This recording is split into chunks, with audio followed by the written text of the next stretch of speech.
Welcome to Bite at a Time Books, where we read you your favorite classics one bite at a time. My name is Bree Carlile, and I love to read, and wanted to share my passion with listeners like you. Be sure to follow the show on your favorite podcast platforms so you get all the new episodes. Or you can follow the show on YouTube, where we have playlists for all the stories. You can find us on all the social medias, at Bite at a Time Books, or on our website, biteatatimebooks.com, where you can also sign up for our newsletter for more information on what we're reading and what's coming next for the podcasts. We're a part of the Bite at a Time Books Productions Network. If you'd also like to hear what inspired your favorite classic author to write their novels, and what was going on in the world at the time, check out the Bite at a Time Books Behind the Story podcast, Tuesdays, wherever you listen to podcasts. Today we'll be continuing The Memoirs of Sherlock Holmes by Arthur Conan Doyle. The Greek Interpreter. Bite 3. We all sat in silence for some little time after listening to this extraordinary narrative. Then Sherlock looked across at his brother. "Any steps?" he asked. Mycroft picked up the Daily News, which was lying on the side table. "Anybody supplying any information to the whereabouts of a Greek gentleman named Paul Cratides from Athens, who's unable to speak English, will be rewarded.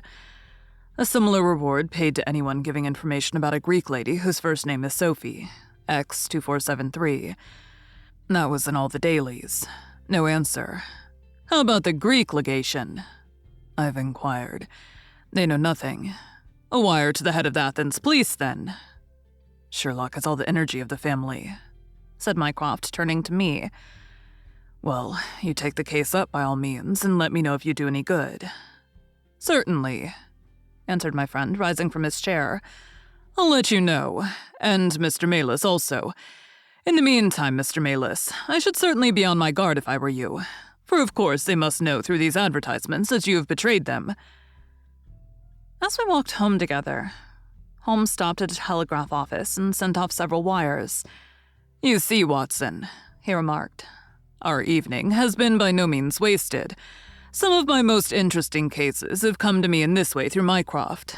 The problem which we have just listened to, although it can admit of but one explanation, has still some distinguishing features." "You have hopes of solving it?"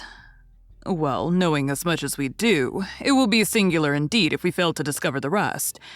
You must yourself have formed some theory which will explain the facts to which we have listened." "In a vague way, yes." "What was your idea, then?" "It seemed to me to be obvious that this Greek girl had been carried off by the young Englishman named Harold Latimer." "Carried off from where?" "Athens, perhaps?" Sherlock Holmes shook his head. "This young man could not talk a word of Greek. The lady could talk English fairly well. Inference that she had been in England some little time, but he had not been in Greece. Well then, we'll presume that she had come on a visit to England and that this Harold had persuaded her to fly with him. That is more probable. Then the brother, for that I fancy must be the relationship, comes over from Greece to interfere. He imprudently puts himself into the power of the young man and his older associate. They seize him and use violence towards him in order to make him sign some papers to make over the girl's fortune, of which he may be trustee, to them. This he refuses to do. In order to negotiate with him, they have to get an interpreter, and they pitch upon this Mr. Maylis, having used some other one before. The girl is not told of the arrival of her brother, and finds it out by the merest accident." "Excellent, Watson," cried Holmes. "I really fancy that you are not far from the truth. You see that we hold all the cards, and we have only to fear some sudden act of violence on their part. If they give us time, we must have them." "But how can we find where this house lies?" "Well, if our conjecture is correct, and the girl's name is or was Sophie Cratides, we should have no difficulty in tracing her. That must be our main hope, for the brother is, of course, a complete stranger. It is clear that some time has elapsed since this Harold established these relations with the girl. Some weeks, at any rate, since the brother in Greece has had time to hear of it and come across. If they've been living in the same place during this time, it is probable that we shall have some answer to Mycroft's advertisement." We had reached our house in Baker Street while we had been talking. Holmes ascended the stair first, and as he opened the door of our room, he gave a start of surprise. Looking over his shoulder, I was equally astonished. His brother Mycroft was sitting smoking in the armchair. "Come in, Sherlock. Come in, sir," said he blandly, smiling at our surprised faces. "You don't expect such energy from me, do you, Sherlock? But somehow this case attracts me. How did you get here?" "I passed you in a hansom." "There's been some new development." "I had an answer to my advertisement." "Ah, yes, it came within a few minutes of your leaving. And to what effect?" Mycroft Holmes took out a sheet of paper. "Here it is," said he. "Written with a J-pen on royal cream paper by a middle-aged man with a weak constitution. 'Sir,' he says, 'in answer to your advertisement of today's date, I beg to inform you that I know the young lady in question very well. If you should care to call upon me, I could give you some particulars as to her painful history. She is living at present at the Myrtles, Beckenham. Yours faithfully, J. Davenport.'" "He writes from Lower Brixton," said Mycroft Holmes. "Do you not think that we might drive to him now, Sherlock, and learn these particulars?" "My dear Mycroft, the brother's life is more valuable than the sister's story. I think we should call at Scotland Yard for Inspector Gregson and go straight out to Beckenham. We know that a man is being done to death, and every hour may be vital." "Better pick up Mr. Melis on our way," I suggested. "We may need an interpreter." "Excellent," said Sherlock Holmes. "Send the boy for a four-wheeler, and we shall be off at once." He opened the table drawer as he spoke, and I noticed that he slipped his revolver into his pocket. "Yes," said he in answer to my glance. "I should say from what we have heard that we are dealing with a particularly dangerous gang." It was almost dark before we found ourselves in Pall Mall at the rooms of Mr. Melis. A gentleman had just called for him, and he was gone. "Can you tell me where?" asked Mycroft Holmes. "I don't know, sir," answered the woman who had opened the door. "I only know that he drove away with the gentleman in a carriage." "Did the gentleman give a name?" "No, sir." "He wasn't a tall, handsome, dark young man?" "Oh, no, sir. He was a little gentleman, with glasses, thin in the face, but very pleasant in his ways, for he was laughing all the time that he was talking." "Come along," cried Sherlock Holmes abruptly. "This grows serious," he observed as we drove to Scotland Yard. "These men have got hold of Melis again. He is a man of no physical courage, as they are well aware from their experience the other night. This villain was able to terrorize him the instant that he got into his presence. No doubt they won his professional services, but having used him, they may be inclined to punish him for what they will regard as his treachery." Our hope was that by taking train, we might get to Beckenham as soon or sooner than the carriage. On reaching Scotland Yard, however, it was more than an hour before we could get Inspector Gregson and comply with the legal formalities which would enable us to enter the house. It was 10:15 before we reached London Bridge, and past before the four of us alighted on the Beckenham platform. A drive of half a mile brought us to the Myrtles, a large, dark house standing back from the road in its own grounds. Here we dismissed our cab and made our way up the drive together. "The windows are all dark," remarked the inspector. "The house seems deserted." "Our birds are flown and the nest empty," said Holmes. "Why do you say so?" "A carriage heavily loaded with luggage has passed out during the last hour." The inspector laughed. "I saw the wheel tracks in the light of the gate lamp, but where does the luggage come in?" "You may have observed the same wheel tracks going the other way, but the outward-bound ones were very much deeper, so much so that we can say for a certainty that there was a very considerable weight on the carriage." "You get a trifle beyond me there," said the inspector, shrugging his shoulder. "It will not be an easy door to force, but we will try if we cannot make someone hear us." He hammered loudly at the knocker and pulled at the bell, but without any success. Holmes had slipped away, but he came back in a few minutes. "I have a window open," said he. "It is a mercy that you are on the side of the force and not against it, Mr. Holmes," remarked the inspector as he noted the clever way in which my friend had forced back the catch. "Well, I think that under the circumstances we may enter without an invitation." One after the other, we made our way into a large apartment, which was evidently that in which Mr. Melis had found himself. The inspector had lit his lantern, and by its light we could see the two doors, the curtain, the lamp, and the suit of Japanese mail as he had described them. On the table lay 2 glasses, an empty brandy bottle, and the remains of a meal. "What is that?" asked Holmes suddenly. We all stood still and listened. A low moaning sound was coming from somewhere over our heads. Holmes rushed to the door and out into the hall. The dismal noise came from upstairs. He dashed up, the inspector and I at his heels, while his brother Mycroft followed as quickly as his great bulk would permit. 3 doors faced up upon the second floor, and it was from the central of these that the sinister sounds were issuing, sinking sometimes into a dull mumble and rising again into a shrill whine. It was locked, but the key had been left on the outside. Holmes flung open the door and rushed in, but he was out again in an instant with his hand to his throat.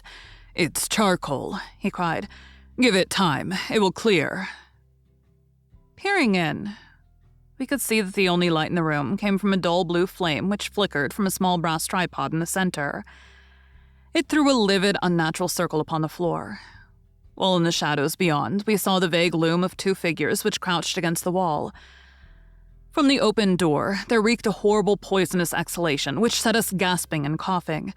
Holmes rushed to the top of the stairs to draw in the fresh air, and then dashing into the room, he threw up the window and hurled the brazen tripod out into the garden. "We can enter in a minute," he gasped, darting out again. "Where's the candle? I doubt if we could strike a match in that atmosphere. Hold the light at the door and we shall get them out. Mycroft, now." With a rush, we got to the poisoned men and dragged them out into the well-lit hall. Both of them were blue-lipped and insensible, with swollen, congested faces and protruding eyes. Indeed, so distorted were their features that, save for his black beard and stout figure, we might have failed to recognize in one of them the Greek interpreter who had parted from us only hours before at the Diogenes Club.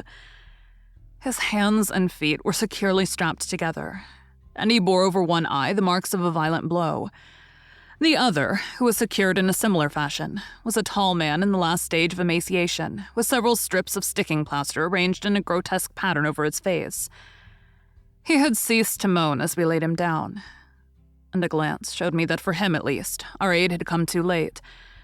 Mr. Maylis, however, still lived, and in less than an hour, with the aid of ammonia and brandy, I had the satisfaction of seeing him open his eyes, and of knowing that my hand had drawn him back from that dark valley in which all paths meet.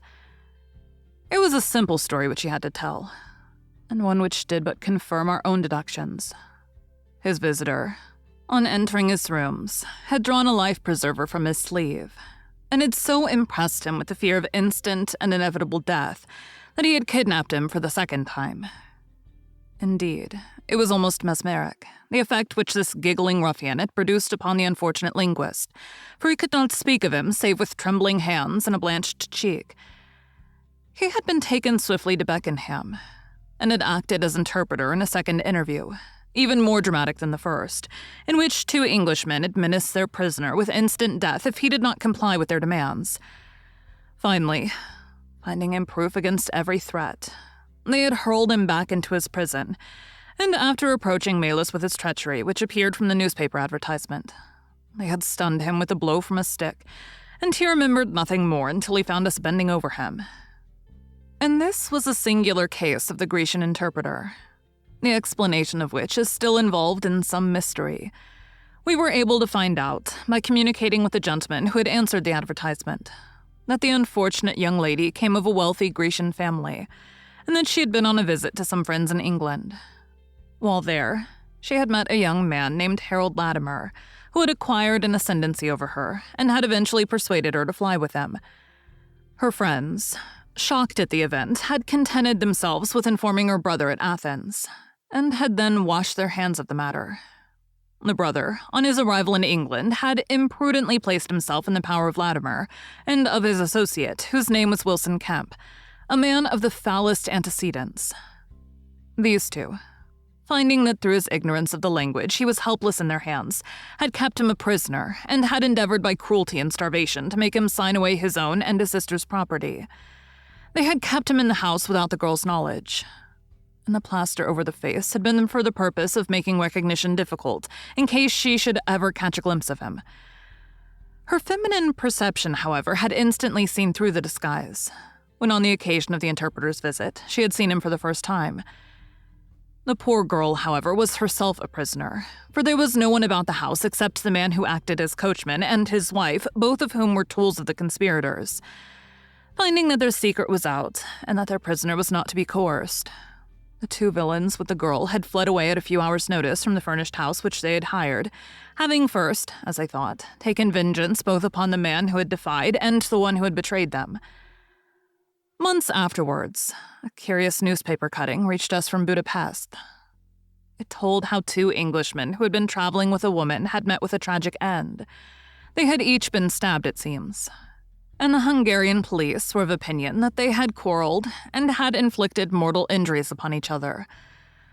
Holmes, however, is, I fancy, of a different way of thinking, and holds to this day that if one could find the Grecian girl, one might learn how the wrongs of herself and her brother came to be avenged.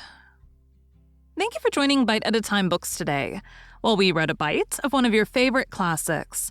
Again, my name is Bree Carlile, and I hope you join us tomorrow for the next bite of the Memoirs of Sherlock Holmes. If you enjoyed our show, be sure to follow us so you get all the new episodes. We would also love for you to drop us a rating on your favorite podcast platform. You can catch us on all the social medias at Bite at a Time Books, or check out our website, biteatatimebooks.com, where you can sign up for our newsletter. Our show is part of the Bite at a Time Books Productions Network. If you would also like to hear about the authors who write the books we read on the show, check out the Bite at a Time Books Behind the Story podcast, wherever you listen to podcasts, or on biteatatimebooksbehindthestory.com.